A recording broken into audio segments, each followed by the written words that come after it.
we start the day, or communally we start the day. We may have chanted some rounds before Mangal Arati, but communally the first thing we do in the fixed program that Srila Prabhupada gave is to chant the Gurvashtaka, prayers to the spiritual master, daily reaffirming our commitment to Srila Prabhupada and his service. And there used to be very blissful Guru Pujas. It was the normal thing to have very blissful kirtans in Srila Prabhupada's presence. A lot of dancing, a lot of banging the drums. No one in those days, maybe only Chutananda Swami, knew all these fancy drum beats.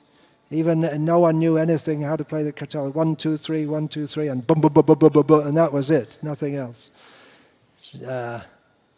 So not very musically sophisticated kirtans, but a lot of bliss. Dancing in Srila Prabhupada's presence, and that was there from the commitment.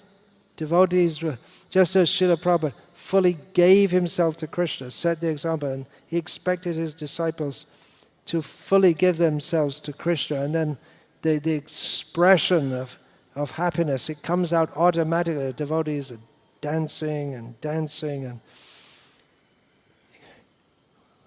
all the kirtans should be like that, especially the Guru Puja. That should be.